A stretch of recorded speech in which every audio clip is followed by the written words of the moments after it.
stop. I turned around and ran out of his apartment as fast as I could. My hands were shaking.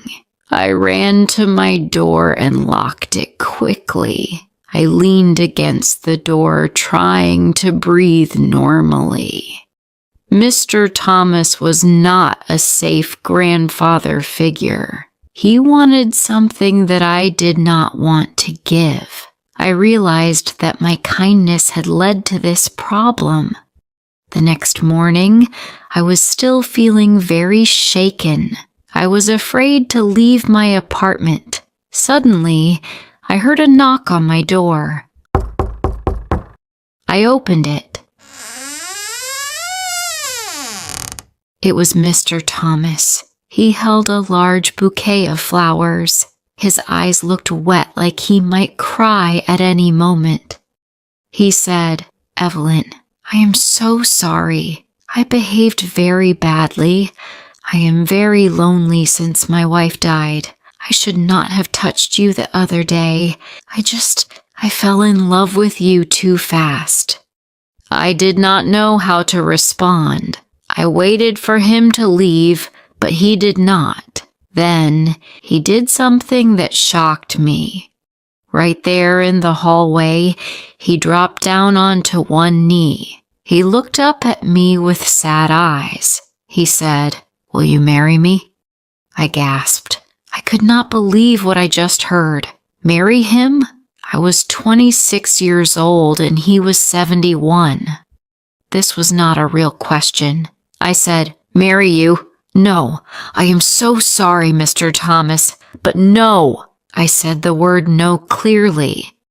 Mr. Thomas looked hurt. He stood up slowly. He said, "I understand." Then he looked down at the floor and walked away. I closed the door quickly and locked it. I realized I could not just ignore this.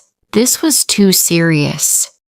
I realized I needed to take official action. I decided to speak to the building manager. He was the landlord. I walked to his office. The landlord was sitting at his desk. I told him about the afternoon tea and the moment he put his hand on my knee. Then the laptop problem and the kiss. Finally, I told him about the marriage proposal in the hallway. The landlord looked surprised. He said, "I am sorry that you went through this experience, Evelyn." He promised to help me.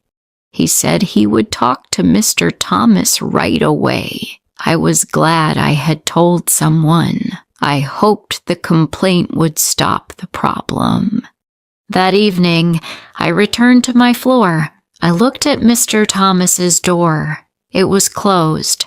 I waited for him to come out. Nothing happened. Weeks passed. Mr. Thomas did not talk to me anymore. He did not smile. He did not look at me when we were near each other. When I came home, I often heard his television through the wall. I knew he was there right next door. He never came into the hallway if I was there. I thought I would feel happy after the complaint, but I felt sad instead. I never wanted to hurt Mr. Thomas. I did not want to be cruel. I only wanted him to stop his strange behavior. One evening, I heard him cough loudly. I wanted to knock on his door and ask if he was okay, but I did not. My kindness had been misunderstood by him. I was kind because he reminded me of my late grandfather. I never wanted a romantic interest from him. I always believed that older men were safe, but I learned that age does not mean safety. Sometimes people hide their loneliness behind a sweet smile. I handled a very difficult situation alone.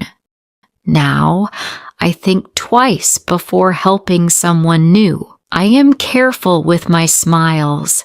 I am a much stronger person now.